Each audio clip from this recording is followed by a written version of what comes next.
اعوذ باللہ من الشیطان الرجیم بسم اللہ الرحمن الرحیم الحمد للہ والصلاة علی اہلہا اما بعد فقال رسول اللہ صلی اللہ علیہ وآلہ وسلم یا علی انت وشیتک هم الفائزون یوم القیامہ۔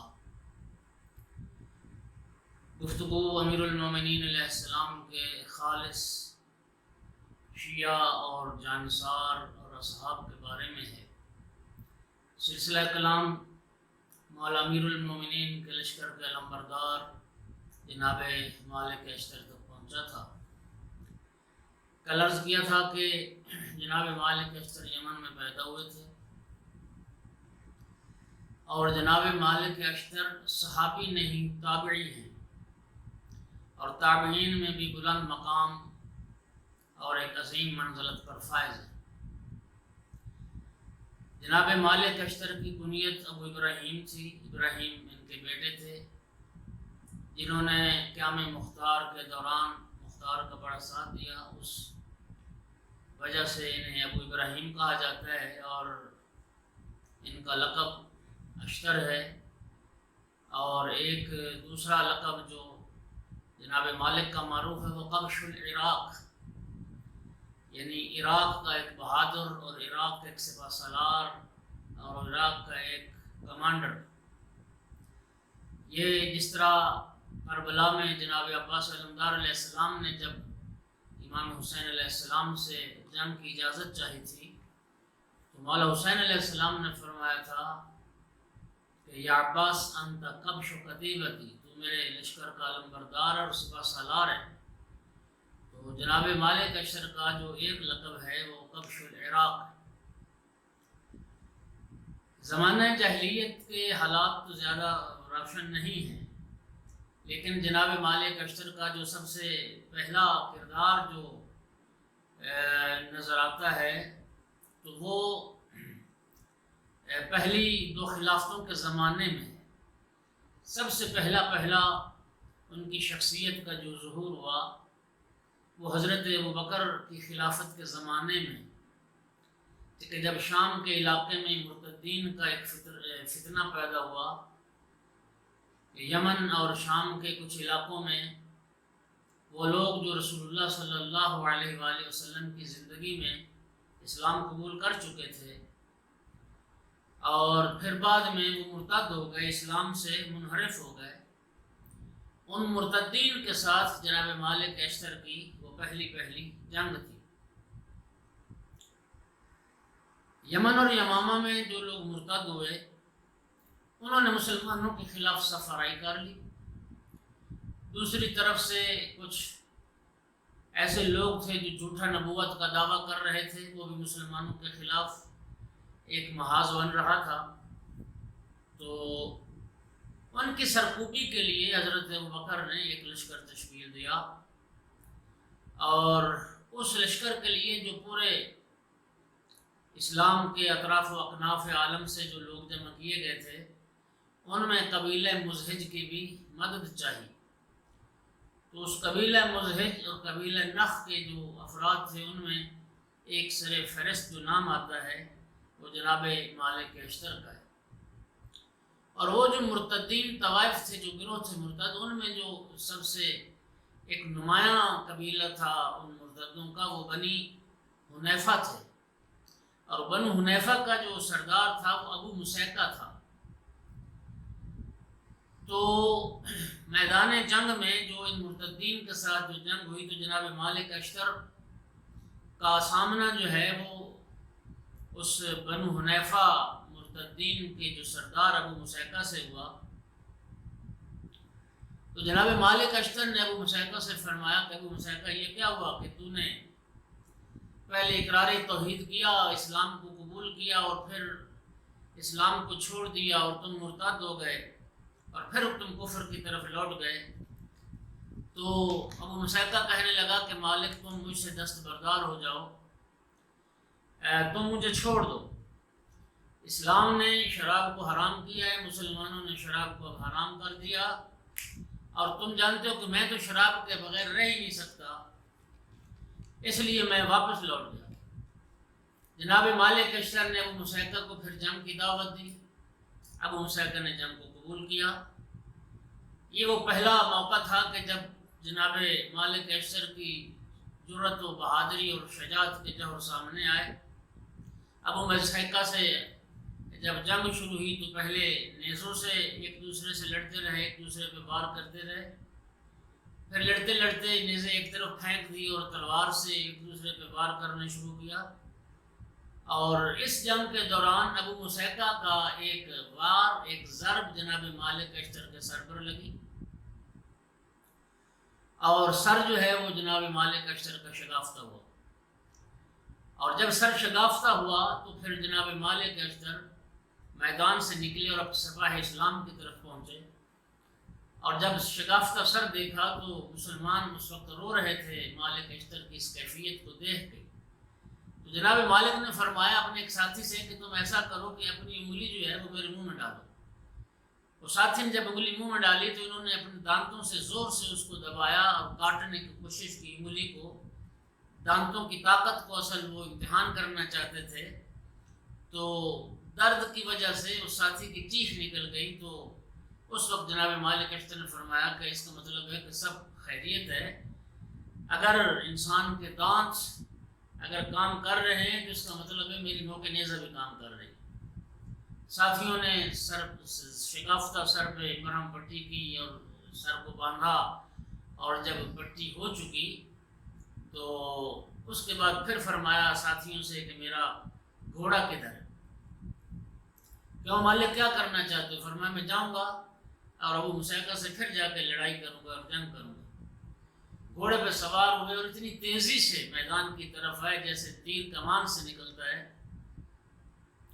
میدان میں آ کے پھر ابو مسیکہ کو للکارا اور پھر لڑائی شروع ہوئی.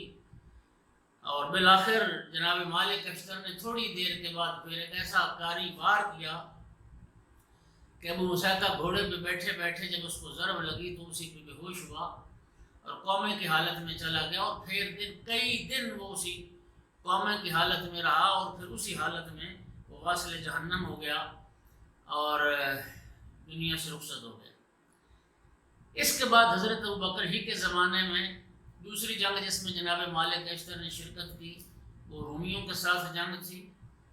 کہ جب روم کا جو بادشاہ تھا وہ اسلام کو اور مسلمانوں کو نیچا دکھانے کی کوشش کر رہا تھا اور اسلامی سلطنت کے حدود پر قبضہ کرنا چاہ رہا تھا. تو رومیوں کے خلاف جو جنگ تھی اس میں پھر جناب مالک اشتر کا کردار ہے. اور تیسری جنگ حضرت ابوبکر ہی کے زمانے میں جو یرموک کی جنگ تھی اس میں بھی جناب مالک اشتر نے شجاعت کے جوہر دکھائے. اور جنگ یرموک ہی وہ جنگ تھی کہ جس جنگ میں جناب مالک اشتر کی آنکھ میں تیر لگا اور آنکھ کو تکلیف پہنچی اور جس وجہ سے پلکیں جو ہیں وہ کٹ گئی تھیں. اور اسی وجہ سے اشتر کہا جاتا ہے کہ جناب کی آنکھ جو ہے وہ آسیب زدہ ہو گئی تھی اور پلکیں جو ہیں وہ کٹ گئی تھی. اسی وجہ سے ان کو پھر اشتر کہا جاتا. پھر اس کے بعد حضرت عمر کی جب خلافت کا دور آیا اور اس خلافت کے دور میں جب فتوحات کا سلسلہ شروع ہوا تو ایران کی فتوحات میں بھی جناب مالک اشتر کا بڑا کردار ہے.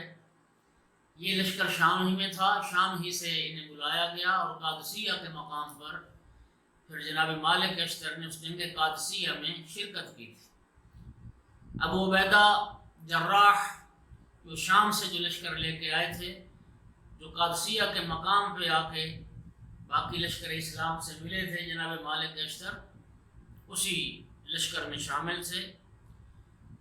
اس جنگ کے بعد پھر جناب مالک اشتر نے کوفہ میں سکونت اختیار کی. 11-12 ہجری بعد نے 13 ہجری کا لکھا کہ جناب مالک اشتر نے پہلے کوفہ کے اطراف میں 2 جگہ پہ سکونت اختیار کی لیکن وہاں کی آب و ہوا کو راس نہ آئی. تو پھر بالآخر جناب مالک اشتر کوفہ میں منتقل ہو گئے اور مسجد کوفہ سے قریب انہوں نے اپنے لیے اور اپنے اہل و عیال اور بیوی بچوں کے لیے گھر بنایا. لہذا جناب مالک اشتر کی شخصیت وہ ہے کہ جنہوں نے ہجرت اور جہاد کے ساتھ اسلام کی مدد کی ہے، جان نثاری اور جان بازی اور اثارگری کے جوہر دکھائے۔ پھر حضرت عثمان کی خلافت کا جب زمانہ آتا ہے تو اس زمانے میں جب انحرافات اور بدعات سر اٹھا رہی تھی اور نا انصافیاں تھیں، بیت المال کی غیر عادلانہ تقسیم تھی، نااہل لوگ اور چھوٹے لوگ بڑی اہم پوسٹوں پہ فائز کیے جا رہے تھے، اقربا پروری ہو رہی تھی، بیت المال کو ذاتی مال سمجھ کے ذاتی مال کی طرح اس کو لوٹا جا رہا تھا، تو جناب مالک اشتر ان زیادتیوں کے خلاف اور ان ناانصافیوں کے خلاف آواز بلند کرنے والوں میں سے سر فہرست۔ اور پھر یہی مالک اشتر تھے، پچھلی گفتگو میں نے عرض کیا تھا کہ جناب حضرت ابو ذر غفاری کی نماز جنازہ بھی پڑھائی اور غسل بھی دیا ربضہ کے اس صحرا میں بیابان میں۔ یہی مالک اشتر تھے کہ جب حضرت ابو ذر کا جنازہ پڑھا کے اور حضرت ابو ذر کی تدفین جب ہو گئی تو حضرت ابو ذر کی قبر پہ کھڑے ہو کے جناب مالک اشتر نے کچھ جملے فرمائے تھے، وہ جملے میں اپنے محترم سامعین اور ناظرین تک پہنچانا چاہتا ہوں۔ یہ سن 32 ہجری کا واقعہ ہے۔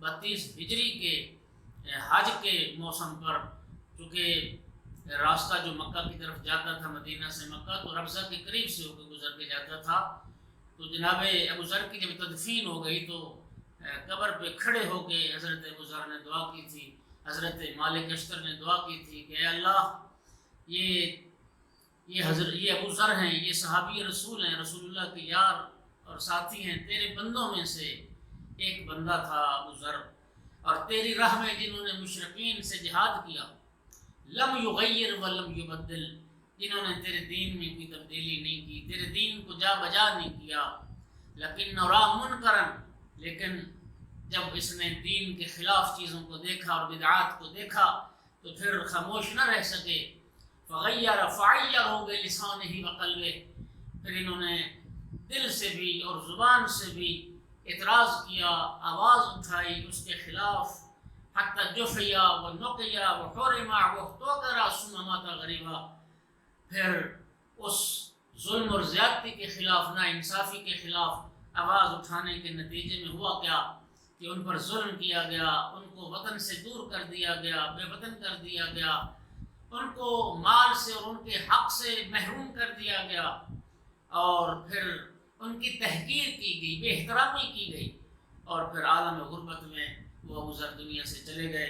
اور پھر قبر پہ کھڑے ہو کے حضرت مالک اشتر نے یہ دعا کی تھی، اللہم فاقسم من حرمہ وانفا، فاقسم من حرمہ ونفاہ عن حرم رسول اللہ، اے اللہ جنہوں نے ابو ذر کو محروم کیا اور جنہوں نے ابو ذر کو اپنے وطن سے دور کیا، رسول اللہ کے حرم سے دور کیا، اے اللہ ان کو تو تباہ و برباد فرما۔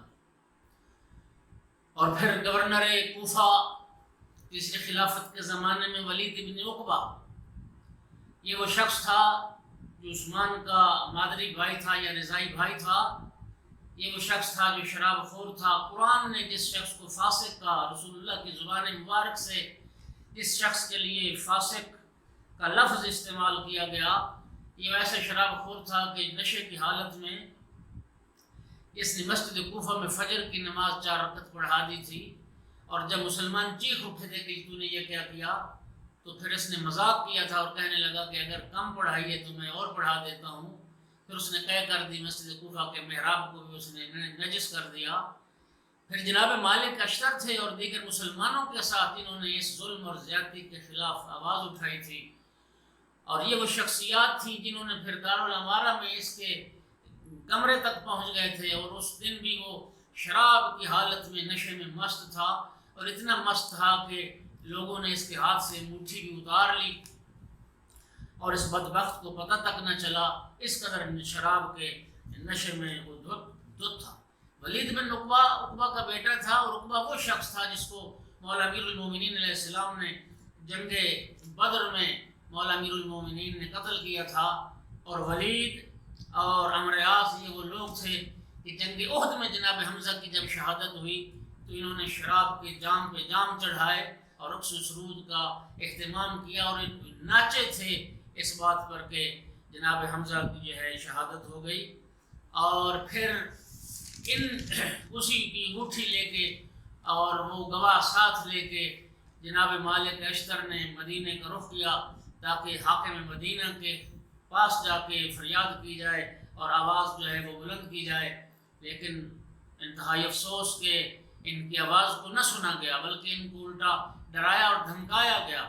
اور یہ مایوس وہاں سے لوٹے تو آقا امیر المومنین علیہ السلام کی بارگاہ میں پہنچے, سارا واقعہ قصہ جریان بیان کیا. تو پھر مولا امیر المومنین ان کی مدد کے لیے اور ان کی نصرت کے لیے اٹھے اور حاکم مدینہ کے پاس پہنچے اور فرمایا جب گواہ موجود ہیں اس کی شراب خوری پر تو تمہیں حد جاری کرنی چاہیے, تمہیں ان کی فریاد کو سننا چاہیے, ان کا مداوع کرنا چاہیے. تو پھر خواہ نخواہ حاکم مدینہ مجبور ہوئے اور پھر ولید بن عقبہ کو احضار کیا گیا, حاضر کیا گیا. اور جب گواہوں نے گواہی دے دی اور اس کے خلاف جو ہے شہادت مکمل ہو گئی تو پھر امیر المومنین علیہ السلام وہ شخصیت تھی جنہوں نے ولید بن عقبہ پر حد جاری کی اور ولید کو جنہوں نے کوڑے مارے تھے, 80 کوڑے مارے تھے. تو یہ اس تیسرے خلافت کے زمانے میں جو ناانصافیاں تھیں اور زیادتیاں تھیں ان کے خلاف آواز بلند کرنے والوں میں بھی سب سے ایک اہم کردار وہ جناب مالک اشتر کا کردار ہے. انشاءاللہ اگلی گفتگو میں پھر حاضر ہوں گے. وما علینا الا البلاغ المبین.